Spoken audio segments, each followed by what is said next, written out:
کہ وہ اگر ایسی مطلب تقریبات میں بھی اگر اس کے بھی مطلب اہتمام کریں کہ جو نوجوان لڑکیاں اس جی تقریب میں شامل ہوتے ہیں تو ان کی جی معلومات میں بھی اضافہ ہو جائے گا. جی انشاءاللہ بہت اچھی بات آپ نے سوال بھی ہے. اور میرا ایک سوال بھی طلاق کے حوالے سے ہے کہ اگر کوئی خاوند غصے میں ہے اور وہ بیوی کے گھر والوں کو فون کر کے کہتا ہے کہ میں نے آپ کی بیٹی کو فارغ کیا، اور پھر جب بعد میں اس خاوند سے پوچھا جائے کہ آپ نے ایسا کیوں کہا تو وہ پھر کہے کہ میری جو طلاق کی نیت نہیں تھی، تو اس کے بارے میں کیا حکم ہوگا؟ آیا اس بیوی کو طلاق ہوئی ہے کہ نہیں؟ اور یہ الفاظ اس نے 2 یا 3 بار ہی شاید مطلب کہے ہوں، تو اس کے بارے میں وضاحت فرما دیں کہ کیونکہ خاوند بعد میں کہتے ہیں کہ میری اس میں طلاق کی نیت تھی، میں نے جسٹ مطلب جنرلی مطلب غصے میں کہہ دیا تھا. تو اس کی بیوی جو ہے وہ ناراض ہو کر گئی ہوئی تھی وہاں پر یا کیا تھا؟ نہیں گھر میں ہی تھی. بیوی گھر میں تھی مگر سسرال کو فون کیا؟ جی ہاں. تو بیوی سے ناراضگی ہوگی کوئی نہ کوئی؟ جی ہاں، جیسے کہ مطلب غصہ ہوتے میاں اور بیوی میں آرگومنٹ چل رہی تھی. ٹھیک ہے ٹھیک ہے. اور پھر خاوند نے غصے میں اس کے گھر والوں کو فون کیا اسی کے سامنے ہی. ٹھیک ہے ٹھیک ہے. تو اس کا کیا حکم ہوگا؟ جی میں عرض کرتا ہوں. آپ سے درخواست ہے کہ ہم سب کے خاتمہ بالایمان اور بے حساب مغفرت کی دعا فرما دیں، اور بالخصوص میرے والدین کی بے حساب مغفرت کی دعا کیجیے گا. جی انشاءاللہ. جزاک اللہ خیر. حسن جزا. السلام علیکم ورحمۃ اللہ وبرکاتہ. جی اللہ تعالیٰ سے دعا ہے کہ اللہ تعالیٰ ہمارے ماں باپ کی ساری امت کی مغفرت فرمائے، اور بالخصوص یہ بہن ہر ایوری سنڈے اور بھی پروگرامز میں رابطہ فرماتی ہیں تو یہ اپنے مرحوم والدین کے لیے دعا کی ضرور درخواست کرتی ہیں. بہت اچھی عادت ہے. حدیث مبارکہ میں ہمیں اس بات کی تاکید بھی ہے کہ ہم اپنی دعاؤں میں اپنے والدین کو ہمیشہ یاد رکھیں. ایک حدیث پاک کا مفہوم ہے کہ جب بندہ مومن اپنے والدین کے لیے دعا بند کر دیتا ہے تو اس کا جو رزق ہے وہ بند ہو جاتا ہے، یعنی رزق سٹاپ ہو جاتا ہے. تو اس طرح کا مفہوم ہے حدیث پاک کا. تو عرض کرنے کا مقصد یہ ہے کہ ہمیں ہمیشہ اپنے والدین کو دعاؤں میں یاد رکھنا چاہیے. اگر وہ حیات ہیں تو دعا کرنی چاہیے اللہ تعالیٰ انہیں عمر دراز بالخیر عطا فرمائی، صحت و عافیت کے ساتھ انہیں لمبی عمر عطا فرمائی، خوشیوں بری زندگی عطا فرمائی. اگر وفات پا گئے ہیں تو بالخصوص ان کے لیے دعائے مغفرت کرنی چاہیے. تو اللہ تعالیٰ جتنے بھی مرحوم مسلمین ہیں اور مسلمات ہیں اللہ تعالیٰ تمام کی مغفرت و بخشش عطا فرمائے. تو ماشاءاللہ بھی کافی سوالات جمع ہو گئے ہیں تو آپ کے سوالات کو شامل کیا جاتا ہے. سوالات کے جوابات میں عرض کرتا ہوں. اس کے دوران اگر آپ کو کال کرنا چاہیں تو وہ بھی انشاءاللہ پروگرام میں شامل کی جائے گی. تو پہلا جو سوال ہے وہ سسٹر نے کیا تھا کہ ان کے جسم میں دردیں وغیرہ ہوتی ہیں تو ان کے لیے جو وظیفہ ہے یا سلامو یا سلامو، تو اس کا یہ حکم ہے کہ 111 بار آپ نے پڑھنا ہے. کوئی بھی بیماری ہو انشاءاللہ اس سے آپ کو شفا حاصل ہوگی. اول آخر ایک بار درود پاک پڑھ لیں. اگر 11 بار پڑھتی ہیں آپ تو وہ بہت اچھا ہے. جتنا درود پاک پڑھیں گے اتنا ہی ثواب کا کام ہے. مزید آپ نے یہ پوچھا کہ وضو کے بغیر کیا وظائف کیے جا سکتی ہیں؟ تو جی ہاں، اگر وضو نہ ہو تو قرآن پاک بھی بغیر چھوئے قرآن پاک کو زبانی طور پر اگر جتنی آپ کو صورتیں آتی ہیں، جیسے آپ نے خود ارشاد فرمایا کہ سورہ فلق اور سورہ ناس وغیرہ بھی آپ پڑھتی ہیں سونے سے پہلے، تو یہ الحمدللہ بہت اچھی عادت ہے.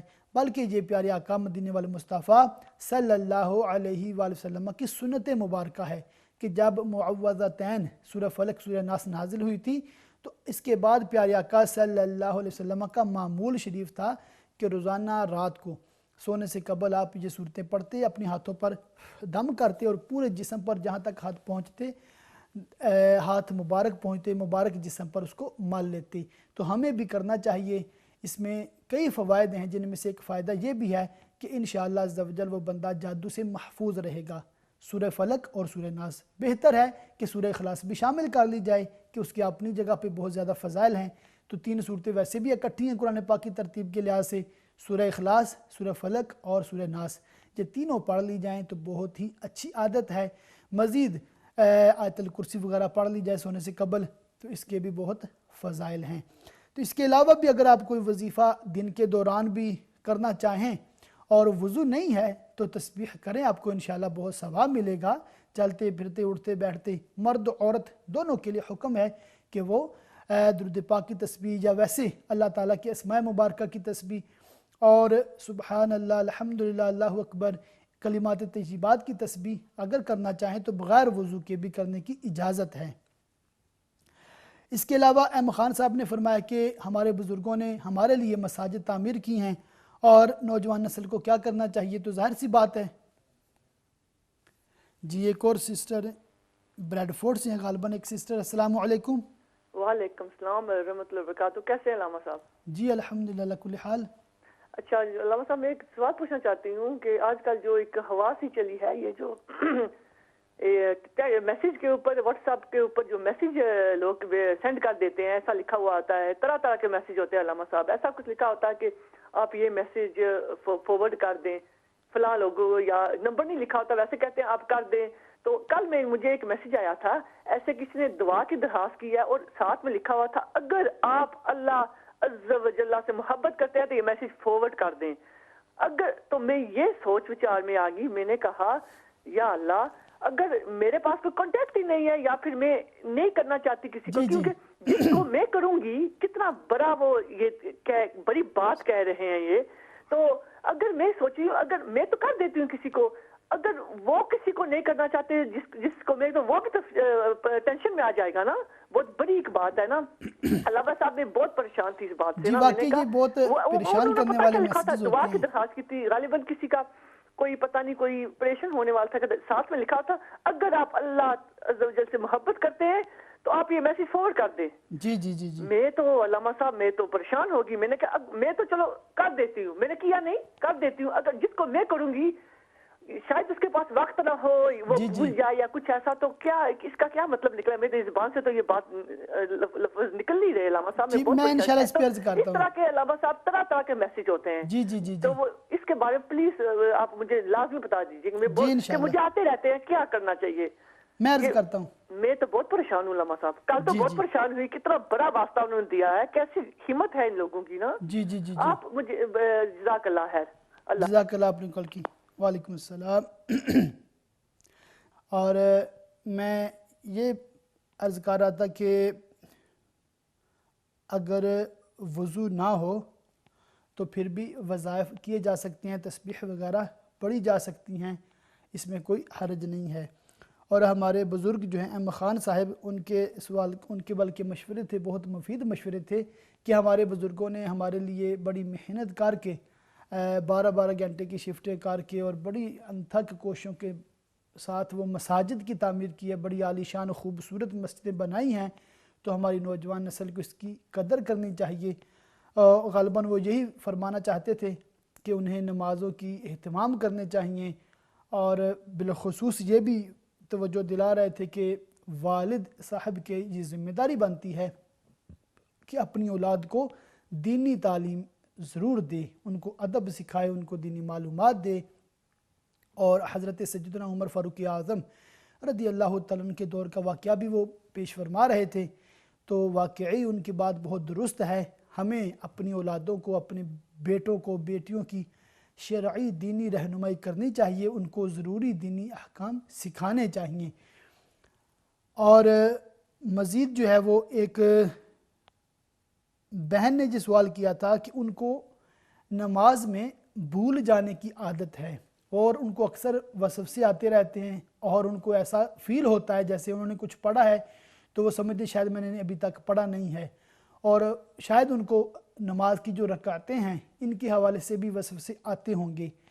تو ایسا کوئی بھی بھائی ہے یا بہن ہے جس کو نماز میں وسوسے آتے ہوں، تو ان کے لیے سب سے پہلی تو یہ گزارش ہے کہ اگر آپ کی یہ مستقل پرابلم ہے کہ آپ کو ہمیشہ وسوسے آتے ہیں، تو اس کا ایک بہترین حل یہ ہے کہ آپ اس وسوسے کو نظر انداز کریں، اس وسوسے پر توجہ نہ دیں، کیونکہ آپ وسوسہ چونکہ شیطان کی طرف سے ہے اور آپ وسوسے پر جو عمل کر رہے ہیں تو وہ شیطان کی ان ڈائریکٹ آپ اطاعت کر رہے ہیں۔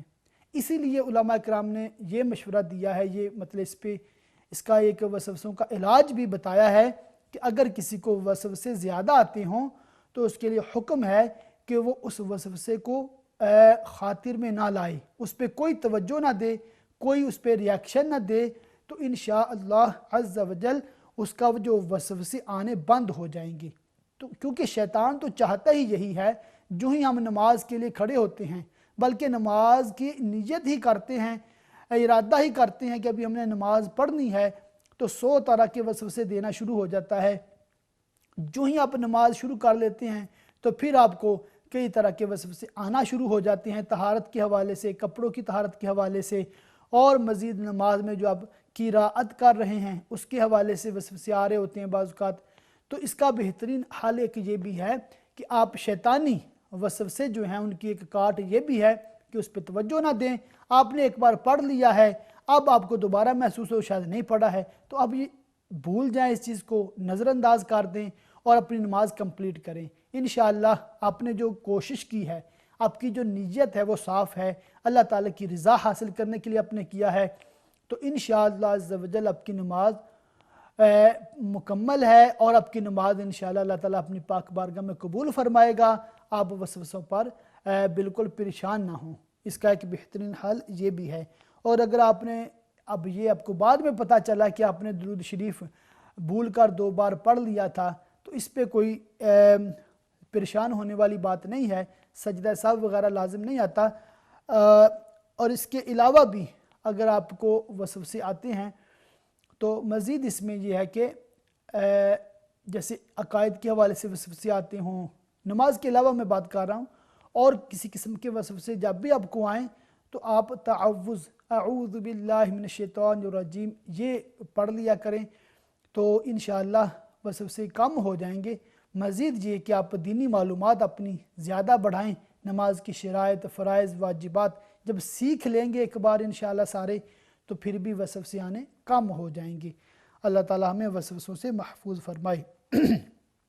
ایک سسٹر نے برمنگھم سے کال کی تھی، انہوں نے بہت اچھا مشورہ دیا ہے، اور انہوں نے یہ مجھے حکم بھی دیا کہ میں تمام ناظرین کو یہ عرض کروں کہ دیکھیں، جب بھی نکاح کا موقع ہو، ہمارے یہاں شادی جب ہوتی ہے تو شادی ہال وغیرہ بک کروائے جاتے ہیں، اور معاذ اللہ ثم معاذ اللہ وہاں پر مرد و عورت بے پردہ اور فل ڈریسڈ اپ اور ہر طرح کا میک اپ، ہر طرح کے رنگین لباس پہن کے ایک دوسرے کے ساتھ ہنسی مذاق کر رہے ہوتے ہیں، کٹھے رشتہ دار بیٹھے ہوتے ہیں، اور نہ محرم نہ محرمہ کا کوئی تمیز نہیں رکھتے۔ اور پھر المیہ یہ ہے کہ ایسے جو ویڈنگ ہالز ہوتے ہیں ان میں فل میوزک چلائے ہوتے ہیں، گانے بج رہے ہوتے ہیں، ڈھول بج رہے ہوتے ہیں، تو یہ چیزیں تو بالکل خلاف سنت بھی ہیں، حرام بھی ہیں، گناہ بھی ہیں۔ ایک کالر ہیں، السلام علیکم۔ وعلیکم السلام ورحمۃ اللہ علیہ وسلم۔ جی جی ایک دو چھوٹے سوال ہیں۔ جی بات کریں آپ۔ اچھا حضور، جیسا کہ آپ جانتے ہیں کہ ہمارے کچھ پرانے جو بزرگ ہیں اور بعض مائیں وغیرہ ہیں، ہم اکثر لوگ اتنے پڑھے لکھے نہیں ہوتے ہیں، ہمیں ایک دو صورتیں یاد ہوتی ہیں، تو کیا ہم فرض نماز کے بغیر جو مثلا نفل نمازیں یا سنت وغیرہ ہوتی ہے اس میں اس ایک آیت کا بار بار تکرار کر سکتے ہیں؟ ٹھیک ہے، کسی آیت یا کسی صورت کی تکرار؟ جی جی، ہم کن کن نمازوں میں ہم کر سکتے ہیں؟ ٹھیک ہے، عرض کرتا ہوں انشاءاللہ۔ مہربانی، جزاک اللہ۔ جزاک اللہ خیر۔ جی تو ناظرین، میں عرض کر رہا تھا کہ انہوں نے یہ شادی ہال جو ہوتے ہیں، ویڈنگ ہالز وغیرہ ہوتے ہیں، ان میں معاذ اللہ ثم معاذ اللہ کئی طرح کے گناہ ہوتے ہیں۔ تو اب یہی وجہ ہے کہ جس میں لوگ علماء کرام کو انوائٹ کرنے سے بھی کتراتے ہیں۔ ان کو یہ ڈر ہوتا ہے، یہ فکر ہوتی ہے کہ اگر ہماری مسجد کے امام صاحب کو ہم نے انوائٹ کیا، یا کسی عالم دین یا کسی پیر صاحب کو انوائٹ کیا، تو پھر ہم گانے کیسے چلائیں گے، پھر ایسی بے پردگی کیسے کریں گے۔ تو ان کی بارگاہ میں یہ عرض ہے کہ براہ کرم ہم مسلمان ہیں، ہماری جو شادیاں ہیں وہ بھی سنت کے مطابق، اسلام کے مطابق ہونی چاہیے۔ آپ ایک ویڈنگ ہال کیا 2 ویڈنگ ہال بک کرائیں، اس میں کوئی اعتراض نہیں ہے۔ آپ ایک ڈش کی بجائے 12 ڈشیں بنوائیں، کوئی اعتراض نہیں ہے۔ ہونا یہ چاہیے کہ مردوں کی سیٹنگ سیپریٹ ہو، عورتوں کی سیٹنگ سیپریٹ ہو، اتنی سی بات ہے۔ میوزک نہ ہو، گانے نہ بجائیں، ڈھول نہ بجائیں، ٹھیک ہے۔ اور اس کی بجائے تلاوت قرآن ہو، اس پہ نعتیں پڑھی جائیں،